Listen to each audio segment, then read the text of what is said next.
जय गुरु जी संगत जी। जय गुरु जी। अनंतम अनंतम शुक्राना मेरे मालिक। मैं शिवानी गाज़ियाबाद से आज अपना पहला सत्संग शेयर कर रही हूँ। अगर मुझसे कोई भी गलती होती है संगत जी तो प्लीज़ कृपया करके मुझे माफ़ कर देना, क्योंकि ये मेरा पहला सत्संग है और मुझे नहीं पता कि क्या बोलते हैं, कैसे बोलते हैं। बट मैं आपसे अपना लाइफ एक्सपीरियंस शेयर करना चाहती हूँ, क्योंकि मुझे गुरु जी के बड़े दिन से मैसेज आ रहे थे कि कोड़ी अपना सत्संग शेयर कर, अपना सत्संग शेयर कर। और फिर मैंने सोचा कि चलो सत्संग शेयर करते हैं। तो जी अभी 2023 में ही सावन महीना शुरू होने से पहले हमें गुरुजी के बारे में पता चला। मेरी रिलेटिव मतलब मेरी बुआ जी हैं, उन्होंने हमें बताया गुरुजी के बारे में। वो वहाँ बड़े मंदिर जाया करती थी, सत्संग अटेंड करती थी, तो उन्होंने बड़े उनके बारे में चमत्कार वगैरह सब कुछ हमें बताया गुरुजी के बारे में। मतलब जिसे सुन के हमें तुरंत एकदम ऐसा मतलब फील हुआ जैसे कि साक्षात भोलेनाथ ने हमें आशीर्वाद, जैसे कि कहते हैं ना, क्योंकि बचपन से ही मैं भोलेनाथ की बहुत बड़ी वो रही। मतलब इतना अपने आप को बड़ा तो नहीं बता सकती, बट हाँ मैंने मतलब भक्ति मेरी बहुत, मैं अपना इष्ट मानती हूँ भोलेनाथ को। और बहुत मानती हूँ मैं दिल से भोले बाबा को। तो जी इन सावन से पहले ही एक दिन मुझे ड्रीम में मैं साक्षात देखती हूँ कि घर में मेरे भोले बाबा आए हैं और वो आशीर्वाद दे रहे हैं। ये बात जस्ट सावन शुरू होने से पहले की थी। देन ही मेरी बुआ ने हमें बता दिया कि गुरुजी के बारे में ऐसे ऐसे ऐसे। और फिर एक दिन अचानक से ही जो बुआ जी मेरे कभी घर पर मतलब घर से बाहर वैसे अकेली नहीं निकलती, इतना आना जाना नहीं करती, वो अकेली ही इतनी दूर हमारे घर पे आई। और उन्होंने हमें गुरुजी के वो आई, उन्होंने गुरुजी के बारे में हमें और बताया। उनके साथ हमने सत्संग सुना। और अचानक से उसी रात मुझे गुरुजी के ड्रीम दर्शन हुए। मतलब ऐसे कैसे हो सकता है इसकी मतलब पहले दिन जानने के बाद ही एकदम से मतलब गुरुजी का ऐसे, मुझे तो बहुत एकदम ऐसे विश्वास हुआ, चमत्कारी लगी ये चीज़। कि एकदम से मुझे मतलब पहले दिन में ही ड्रीम दर्शन दिए गुरुजी ने। और फिर उसके अगले दिन जब मेरी बुआ जी अपने घर जा रही थी, तो जाते जाते हमने उनसे बोला भी नहीं था, बट वो अपने आप अपना जो लॉकेट स्वरूप जी वो अपने साथ लेके आई थी पर्स में। वो अचानक से हमें दे के चली गई कि लो ये लॉकेट स्वरूप तुम रखो। ऐसा लगा जैसे भोलेनाथ ने, गुरुजी ने हमें एकदम आशीर्वाद दे दिया अपना, मतलब अपनी ब्लेसिंग्स दी उन्होंने हमें। और बड़ा ही सुकून फील हुआ दिल में, एकदम ऐसे फील हुआ। क्योंकि मेरे परिवार में सिर्फ मैं, मेरी मम्मा और मेरा भाई हैं। अभी कुछ साल पहले हमारे फादर एक्सपायर हो गए थे।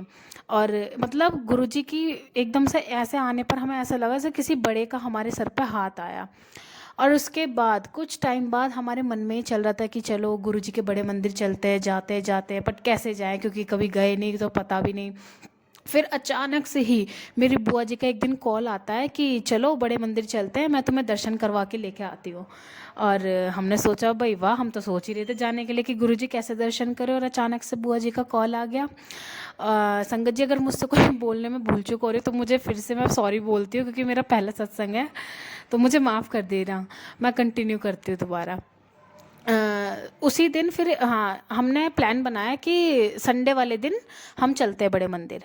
तो जब पहली बार हम दर्शन के लिए जा रहे थे, संगत जी आप यकीन नहीं मानोगे, मुझे जो है बहुत ज़्यादा कफ एंड कोल्ड की शिकायत रहती है। मतलब सर्दियों में मुझे बहुत जल्दी एलर्जी हो जाती है। और उस टाइम पे मेरे को गर्मियों में भी नॉर्मली हो जाती है कभी भी। और उस दिन मेरी इतनी हालत ख़राब थी, मतलब मेरा सर में दर्द, मेरे को सर्दी जुकाम ऐसे ऐसे। और मेरे को ये था कि नहीं मेरे को तो गुरुजी के दर्शन करने हैं। और एक बार को वैसे मन में मेरे ये भी आया कि नहीं मेरी इतनी हालत ख़राब है, मैं इतनी दूर का ट्रैवल कैसे करूँगी, कैसे जाऊँगी, है ना। तो मैंने अपनी मम्मा को बोला कि कोई नहीं मम्मा आप चले जाओ इस बार, और मैं नेक्स्ट टाइम चली जाऊँगी। हाँ लेकिन तुरंत ही अचानक पता नहीं क्या चमत्कार हुआ, कैसे हुआ। संगत जी अब से पहले ऐसा कभी जीवन में नहीं हुआ कि बिना दवाई लिए मेरा जुकाम या मेरी ये एलर्जी ठीक हुई हो। मतलब ये एक दिन में इतनी वर्स हो जाती है कि जिसका कोई हद नहीं, मतलब बहुत लिमिट से भी ज़्यादा वर्स। बट उस टाइम पे बिना किसी मेडिसिन के, मतलब अचानक से ही 10 मिनट कह सकते हैं, यही सोचने के 10 मिनट बाद ही मैं खड़ी हूँ, और मतलब ऐसा लगा जैसे मुझे कुछ था ही नहीं। मेरा सर दर्द गायब, बुखार गायब, ज़ुकाम गायब, सब चीज़ गायब। और मुझे ऐसे एकदम से फील हुआ कि ये तो भाई गुरुजी की कृपा है, इसका मतलब गुरुजी चाहते हैं कि मैं आऊँ और उनके दर्शन करूँ।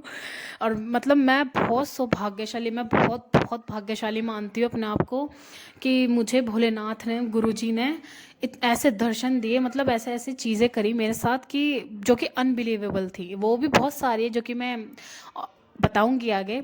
तो गुरुजी जब फिर संग सॉरी माफ़ करना संगत जी, फिर मैं उसके बाद गई, हम मतलब मैं अपने भाई के साथ गई बड़े मंदिर अपनी बुआ जी के साथ पहली बार दर्शन करने। तो मतलब जैसे ही हम वहाँ गए तो एकदम ऐसी इतनी दिव्य शांति हमें अनुभव हुआ वहाँ पर मंदिर में एकदम एंट्री करते ही।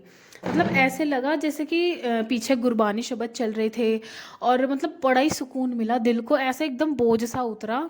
और फिर जैसे हमने धीरे धीरे दर्शन भी करे, हमने चाय प्रसाद लिया, लंगर प्रसाद लिया, गुरुजी के दर्शन करे, और हमने स्वरूप भी लिया, एक पॉकेट स्वरूप लिया, एक बड़ा स्वरूप हमको मिला। और मतलब बहुत खुशी हुई दिल से, और घर में हम उस दिन फिर अपने स्वरूप को लेके आए गुरुजी के।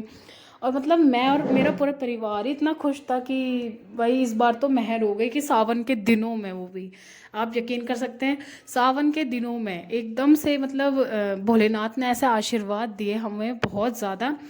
और उसके दिन से तो जी संगत जी हर एक दिन सत्संग ही समझ लो हमारा। कभी अगर हमें किसी पैसों की कमी होती, तब गुरुजी तुरंत कहीं ना कहीं से वह इंतज़ाम करवा देते। अगर हमारी किसी की तबीयत कुछ ख़राब होती, तो तब गुरुजी किसी न किसी उससे हमारी तुरंत ऐसे आराम करते जैसे हमें कभी कुछ था ही नहीं। मतलब जैसे कहते हैं ना, छोटी छोटी परेशानियां डेली लाइफ में या हर किसी के जीवन में जो फेस करता है, हर चीज़ मतलब बिन कहे बिना कुछ मांगे, क्योंकि गुरुजी कहते हैं मांगो नहीं मानो, बिना ही मांगे एकदम से गुरुजी पता नहीं कैसे समझ लेते हैं इन चीज़ों को, और इतनी मेहर बरसाते हैं। मतलब वो ऐसे अपने बच्चे की तरह इतना प्यार करते हैं अपनी सभी संगतों को। ये मतलब बहुत ही चमत्कारी रहा मेरे लिए। और मैं यहीं अपना सत्संग समाप्त करना चाहूँगी, क्योंकि और जो सत्संग है वो मैं आगे शेयर करूँगी और सत्संग में संगत जी, पर मैं आज यहीं समाप्त करना चाहूँगी। और अगर मुझसे कोई भूल चूक हुई हो तो मुझे क्षमा कर देना। और जय गुरु जी संगत जी, बस मैं गुरु जी का मंत्र से इसको विराम देना चाहूँगी। ओम नमः शिवाय, शिव जी सदा सहाय। ओम नमः शिवाय, गुरु जी सदा सहाय। जय गुरु जी, शुक्राना गुरु जी।